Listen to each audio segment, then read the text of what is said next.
स्वागत है आप सभी का हमारे ओरछा में। जिस जगह की सैर करने के लिए आप निकले हैं, एक छोटा सा टाउन है। यहाँ की जो आबादी है वो 8000 है। ये टूरिज़्म और एग्रीकल्चर पे आश्रित है। कहते हैं ओरछा बुंदेला राजाओं की दूसरी राजधानी थी और पहली राजधानी थी इनकी गढ़कुंडार। गढ़कुंडार महज यहाँ से 53 किलोमीटर दूर है नॉर्थ में। ओरछा को 16वीं सेंचुरी में खोजा गया तो ओरछा का इतिहास 500 ईयर्स ओल्ड है। ओरछा का मतलब होता है ओट में छिपी हुई जगह, तो इंग्लिश में हो गया हिडन प्लेस। ओरछा आपको दो पार्ट में नज़र आता है, एक रिवर के द्वारा, eastern part and western part. Eastern part में इनके महल बनाए गए थे। जैसा कि आप देख रहे हैं ये बहुत ही आलीशान महल हमारे ओरछा में हैं। वेस्टर्न पार्ट में टेम्पल एंड टाउन बनाया गया था। तो ओरछा के जो ईस्टर्न पार्ट में आप देख रहे हैं यहाँ के दो बड़े महल हैं, एक राजा महल है और एक जहांगीर महल है। जहांगीर महल कौन? ये सामने वाला जो आप डोम देख रहे हैं, राजा महल हमारे राइट हैंड पे पड़ जाता है सर। इस महल के अंदर 500 साल पुरानी पेंटिंग हमको देखने को मिलती है और पेंटिंग अभी भी सुरक्षित बची हुई है। जहांगीर महल की चर्चा करते हैं तो इस पैलेस का निर्माण 1605 में ओरछा के चौथे नंबर के शासक रहे महाराजा वीर सिंह देव ने अपने मित्र जहांगीर के आगमन पर कराया था और वो आर्किटेक्चर के लिए बड़ा ही प्रसिद्ध है। एक बिल्डिंग आप और देखते हैं तो जो होटल में कन्वर्ट हो चुकी है। कल ये राजा का गेस्ट हाउस बताया जाता है। राजा के जितने भी रॉयल गेस्ट आते थे, इनके मेहमान आते थे, तो उनकी मेहमान नवाजी यहाँ से होती थी। तो अब ओरछा का सबसे जो प्राचीन महल है वो ये राजा महल है, जिसका भ्रमण सबसे पहले हम करने वाले हैं। वो आपकी नॉलेज में है कि उस ज़माने में जो महलों का निर्माण हो रहा था, लगभग आर्किटेक्चर को हम सेम रख रहे थे। किसी भी महल के आपको 3 भाग मुख्य रूप से देखने के लिए मिल जाएंगे। फर्स्ट दीवाने आम, सेकंड दीवाने खास और थर्ड होता है जनाना, लेडीज़ कोर्टयार्ड, जो रनिवास होता है। अब आपकी नॉलेज में है कि दीवाने आम ये आम पब्लिक के लिए होता था और पब्लिक अलाउ नहीं थी राजा महल के अंदर आने के लिए। तो जहां हम खड़े हैं ये राजा का पब्लिक मीटिंग हॉल था, जनता दरबार जिसे हम बोलते हैं। यहाँ पर पब्लिक की समस्याओं को राजा सुनते थे और उनका जो है सॉल्यूशन ही से निकाला करते थे। 300 ईयर्स ही बुंदेला राजाओं का यहाँ पर शासन चला है। इसके बाद यहाँ पर ब्रिटिश आ गए। तो ब्रिटिश के आने के बाद बुंदेल साम्राज्य खत्म हो गया।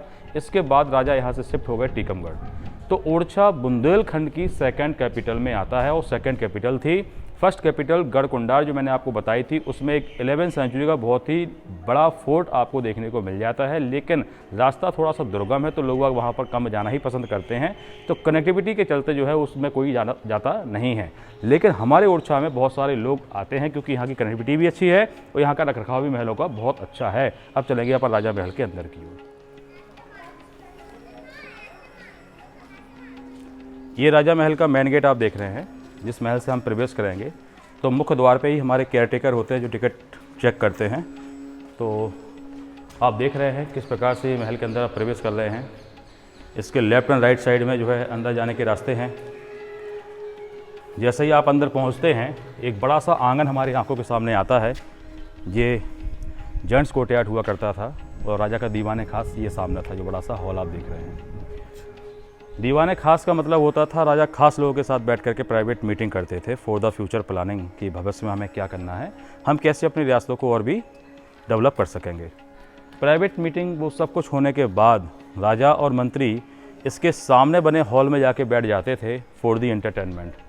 क्योंकि जो ऊंचा चबूतरा आप देख रहे हैं ये यहाँ का रंगमंच हुआ करता था, यहाँ पर डांस वगैरह चलता था। अच्छा, रानियों को कैसा रहता था, रानियाँ डायरेक्ट यहाँ पर नहीं आ पाती थी। पीछे कुछ झरोके आप देख रहे हैं वो उनके रानियों के बैठने की जगह होती थी, क्योंकि रानियाँ वो अलाउ नहीं थी यहाँ पर आने के लिए। तो उन झरोकों से रानियाँ वगैरह उस डांस वगैरह को देखती थी। अब इस पूरे पैलेस के अंदर 120 रूम्स बनाए गए, लेकिन इसका जो लेडीज़ कोर्टयार्ड है उसमें ओनली 7 रूम्स ऐसे थे जो उनके लिए बेडरूम का काम कर रहे थे, बिकॉज कि यहाँ के राजा की 6 रानियाँ थीं। तो आप जानते हैं कि उस ज़माने में राजा एक से अधिक शादियाँ करते थे। उसका मेन रीज़न होता था एक से अधिक जगह पर उनके अच्छे संबंध होना। तो राजा की जो फर्स्ट वाइफ होती थी वो हमेशा महारानी बनती थी। उनके जो अन्य वाइफ होते थे उनको हम रानियाँ बोलते थे। तो यहाँ के राजा की 5 रानियाँ थीं और 1 महारानी थी। कहते हैं ओरछा की जो महारानी थीं वो भगवान श्री राम की भक्त थीं और राजा थे कृष्ण भक्त। अब दोनों भगवान विष्णु भगवान के अवतार हैं। तो इनके बेडरूम्स में हमें विष्णु भगवान के 10 अवतारों की पेंटिंग भी देखने को मिल जाती है। ये इनका डाइनिंग एरिया था। ये जो जगह आप देख रहे हैं इसमें राजा और राजा का पूरा परिवार बैठ के खाना खाता था। अब इसके ऊपर हम नज़र डालते हैं तो एक बहुत ही सुंदर पेंटिंग आपको नज़र आ जाती है। पेंटिंग आप देख रहे हैं पूरी कारपेट की तरह है और कारपेट की तरह इसलिए है क्योंकि ऐसा ही सेम कारपेट राजा महाराजा इस फ्लोर के ऊपर बिछाते थे। तो आप अपने मन के अंदर एक तस्वीर बना सकते हैं कि उस ज़माने में ये हॉल कितना सुंदर लगता होगा, नीचे भी कारपेट ऊपर भी कारपेट। अब यहाँ जो लोहे के कड़े आप देख रहे हैं वो सब ओरिजिनल हैं, वो सब कर्टन्स पर्दे लगाने काम आते थे। ये पूरा हॉल कवर्ड होता था। अब इस टैंक को हम देखते हैं, ये टैंक उस दौर में पानी से भरा रहता था। इसके ऊपर जैस्मिन फ्लावर्स होते थे। इसकी सीलिंग पे भी हमें 2 लोहे के छल्ले देखने को मिल जाते हैं, जो ये बताते हैं कि इनके सहारे से बड़ा सा एक फ़ैन वो लगाते थे और बोथ साइड में उनके दासियाँ खड़े होकर के उस फैन को ज़ोर से चलाती थीं, ताकि इसके अंदर बैठे राजा रानियों को ठंडी और सुगंधित हवा मिल सकेगी। क्योंकि ये राजा महल था, इसलिए यहाँ पे हर चीज़ को व्यवस्थित रखा गया था। अब सबसे पहले हम आपको दिखाएंगे महारानी का बेडरूम, फिर दिखाएंगे महाराजा का बेडरूम। और इनके बेडरूम की जो पेंटिंग है वो विष्णु भगवान के अवतारों से ली गई है। तो विष्णु भगवान के 10 अवतारों में से, जैसा आप जानते हैं, 9 अवतार उनके ऑलरेडी हो चुके हैं और 10वां अवतार जिनका नाम है कल्कि, जो भगवान भविष्य में आएंगे, जिनकी आती पूरी दुनिया ख़त्म हो जाएगी। कहते हैं 10वां जो अवतार आएगा कल्कि भगवान, कलयुग जाएगा, फिर सतयुग आएगा। तो सतयुग में आप जानते हैं कि सच्चे लोग ही रहेंगे, तो हमारा वो आपका मिलना लाजमी है। ये महारानी के बेडरूम में आप प्रवेश कर रहे हैं। इस रूम की पेंटिंग बहुत ही साफ और सुथरी और सुरक्षित बची हुई है, क्योंकि अंधेरे में है। अंधेरे में कलर खराब कभी भी नहीं होते हैं। अब यहाँ पर जो विष्णु भगवान के अवतारों में से आपको देखने को मिलेगा, पहला अवतार था मछली के रूप में, जो कि आपकी आंखों के सामने इस तरफ रहा। ये आप देख रहे हैं, पहला अवतार मछली के रूप में था। दूसरा था कछुए के रूप में कच्छप अवतार। तीसरा था वराह। चौथे थे नरसिंह भगवान। 5वां था वामन अवतार, एक छोटा सा रूप लेकर के आए थे। 6वें थे परशुराम, जिनके हाथ में फरसा आप देख रहे हैं। 7वें थे श्री राम। 8वां था श्री कृष्ण भगवान। और 9वां जो पेंटिंग खराब हो चुकी है, ये थी बुद्ध भगवान की। सो बुद्ध भगवान भी विष्णु भगवान के अवतार थे, ये सत्य है। और 10वें आएंगे कल्कि के रूप में, जिनके आते ही कलयुग खत्म हो जाएगा। अब यहाँ जो गेट आप देख रहे हैं, ये सारे गेट इसके ओरिजिनल नहीं हैं, ये तो बहुत बाद में जोड़े गए हैं। इससे पहले इसमें थोड़े से मोटे दरवाजे हुआ करते थे, उनके ऊपर चांदी की परत चढ़ी होती थी। तो चांदी के जड़ दरवाजे होते थे। बेडरूम में इतने प्लेन दरवाजे वो यूज नहीं करते थे। Mind your steps. जैसा कि आपकी आंखों के सामने जो गेट बंद हैं, वो अन्य रानियों के बेडरूम हुआ करते थे। तो बीच वाला कमरा राजा का सैनकक्ष था, और 3 कमरे इनके राइट हैंड पे हैं और 3 कमरे इनके लेफ्ट हैंड में हैं, जो कि उनके रानियों के बेडरूम का काम करते थे। ये बीच में एक सेकंड डांस स्टेज आपको नज़र आ जाती है, जो उनके रानियों के मनोरंजन के लिए हुआ करती थी।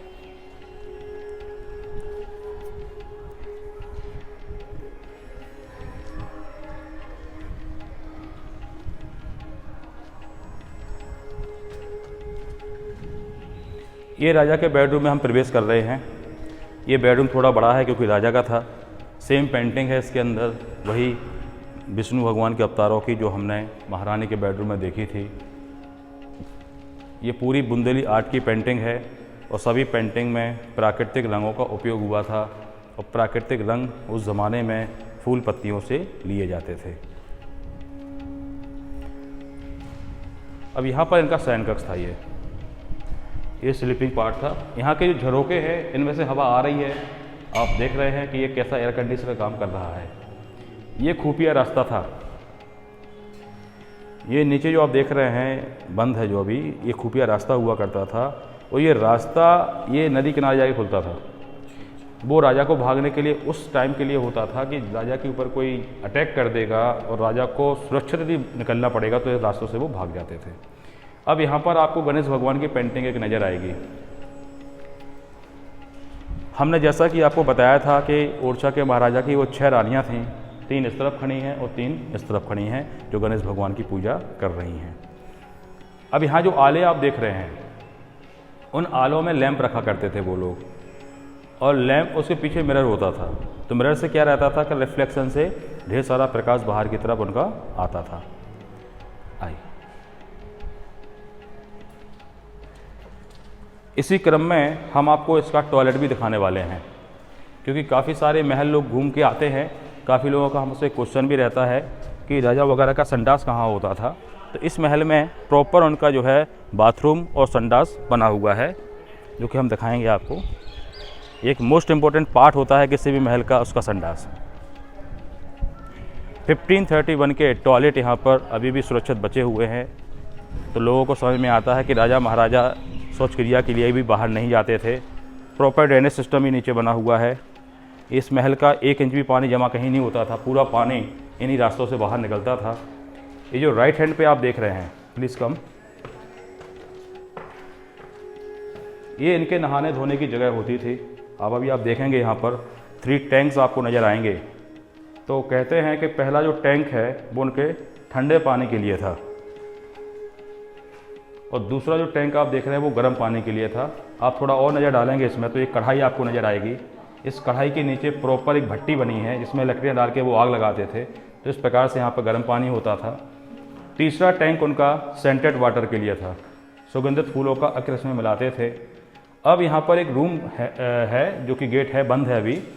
इस रूम के अंदर उनका वो मेकअप रूम हुआ करता था रानियों का। रानी सीधी नहा के तैयार होकर ही निकलती थी। अब यहाँ जो खूटियाँ आप देख रहे हैं वो खूटियाँ ओरिजिनल हैं, इनके कपड़े और टॉवल वगैरह टांगने के लिए काम करते थे। फिर रात्रि में यदि नहाना रहेगा इनको तो लाइट की व्यवस्था चाहिए रहेगी, तो इन आलों में लाइट होती, लैंप होते थे। प्रॉपर यहाँ पर ड्रेनेज सिस्टम आपको देखने को मिल जाएगा। उस ज़माने में ये पूरा ड्रेनेज का पानी जो होता था इनके पीछे वाले गार्डन में यूज़ करते थे।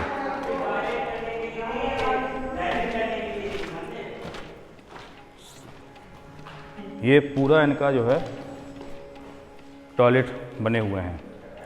जो काफ़ी सारे टॉयलेट एक लाइन में बने हैं वो उनके बच्चों के लिए थे, और बाहरी तरफ इनके कर्टन्स, पर्दे लगाए जाते थे, तो इनका टॉयलेट हुआ करता था।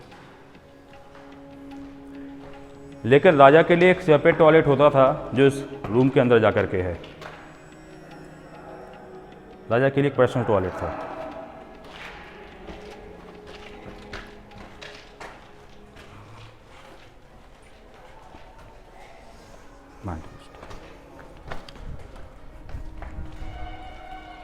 इसका ऊपरी भाग जो आप देख रहे हैं महल का, इसमें उस ज़माने में रानियाँ टहलती थीं। ये रानियों के टहलने की जगह होती थी, क्योंकि आप जानते हैं कि उस ज़माने में जो रानियाँ होती थी वो बड़े आसानी से बाहर जाने के लिए नहीं अलाउ होती थी। ये जाती भी थी तो पालकी में जाती थी और ढेर सारे सोल्जर्स उनके साथ होते थे वहाँ जाने के लिए बाहर। लेकिन रानियों को चहलकदमी करने के लिए ऊपरी भाग हुआ करता था। इनके बेडरूम ओनली ग्राउंड फ्लोर पे होते थे। इसकी ऊपर की छतें उनकी रानियों के टहलने की जगह होती थी। 300 साल यहाँ बुंदेला राजाओं ने शासन किया। उसके बाद यहाँ पर अंग्रेज आ गए, तो अंग्रेज़ों के आने के बाद ये पूरा बुंदेल साम्राज्य ख़त्म हो गया।